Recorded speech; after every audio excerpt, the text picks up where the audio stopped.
Multi-millionaire publisher Felix has led an extraordinary life. He made his fortune as the creator of Maxim and Viz and famously got into trouble as co-editor of the counterculture magazine Oz. Yes, got in trouble, putting it mildly. Yes. Had to serve a jail sentence. Now his life has taken a very different turn. He survived throat cancer and he took up poetry a decade ago. He's been so successful that he's now going on tour around the UK.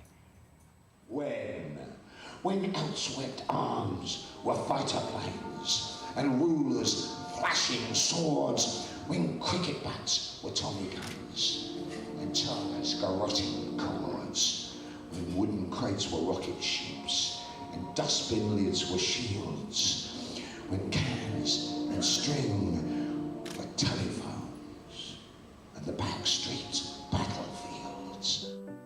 I made a garden on a hill beside a wood. It stands there still, 6 acres on a soft decline where Saxon once kept scape and kine.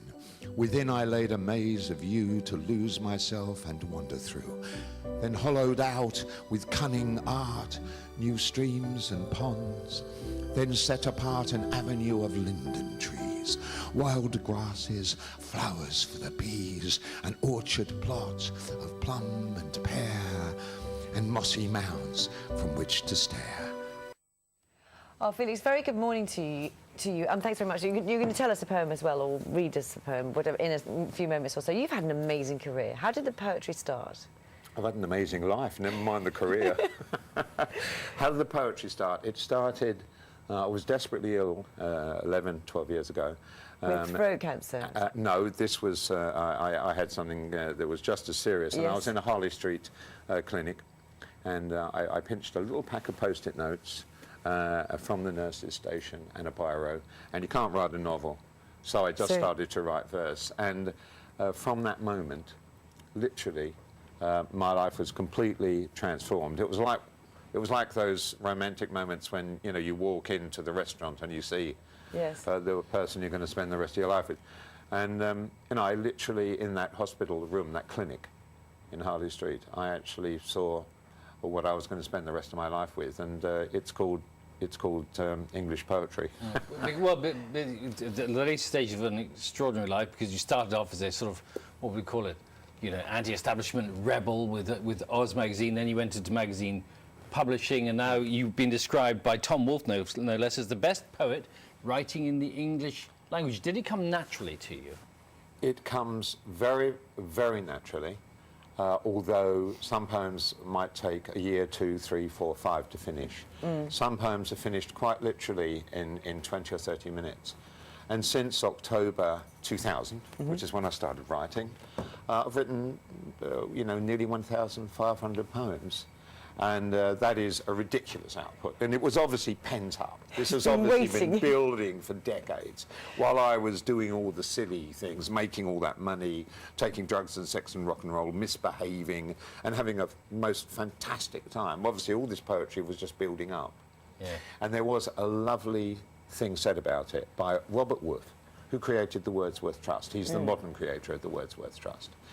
And after one of my poetry readings, Robert stood up and said, I know Felix, and I know he's been a very bad boy, but you feel he could have lived it so dangerously, just so he could be a poet for outer life. And I thought that was lovely. Not only being creative with the poetry, you're also been creating a forest.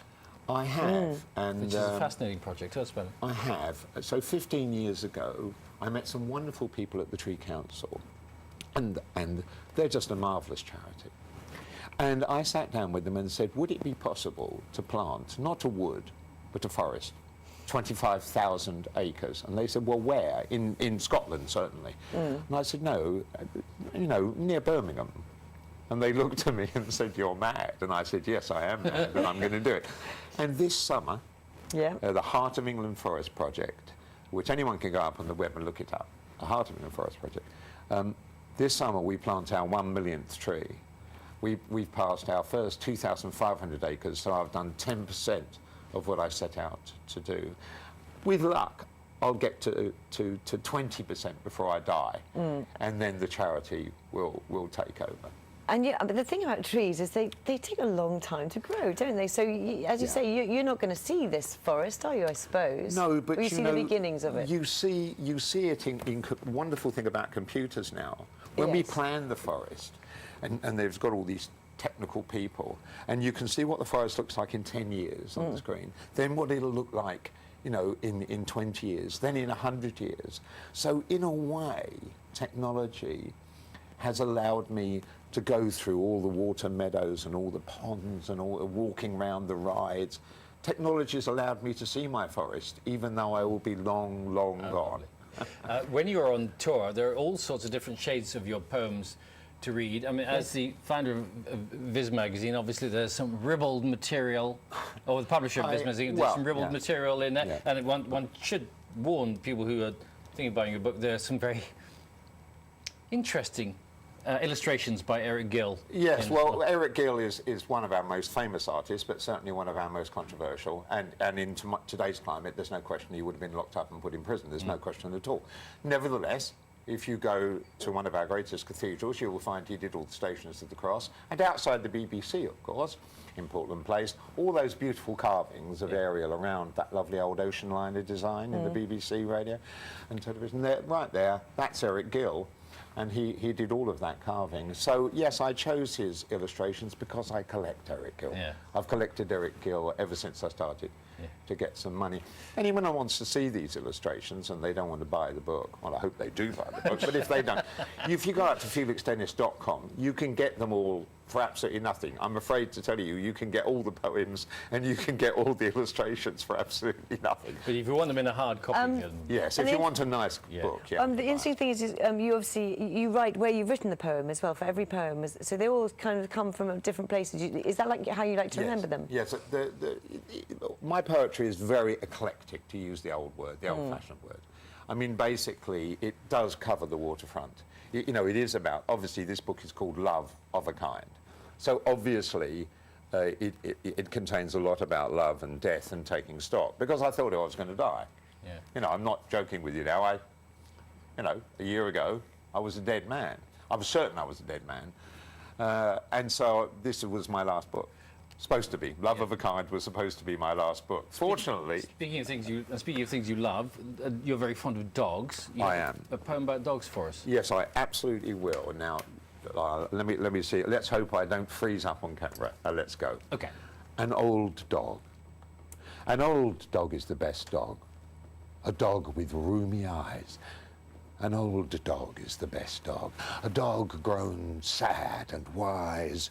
Not one who's up and leaping, but one whose coat is grey, legs twitching while she's sleeping in dreams of yesterday. Oh, and that's about your collie. So my colleague called Beck, who's now sadly gone. But I've got another, I've got a replacement. I think they're the most wonderful and intelligent dogs in the whole world, Border Collies. But then I'm partial. Yeah. They're also a little bit mad because they just fixate so much on certain things. Now, can I just say one thing? Very quickly. Very quickly. I do hope that people will come and see me on tour. FelixDennis.com. 30 cities. 30 cities around the UK, Ireland. And we're touring now. FelixDennis.com, you'll find all the details there. Great stuff, Felix. Thanks very much. Thank you. As you mentioned. Yes, he's on tour until October. His book, Love of a Kind, is out right now. Now, in a moment.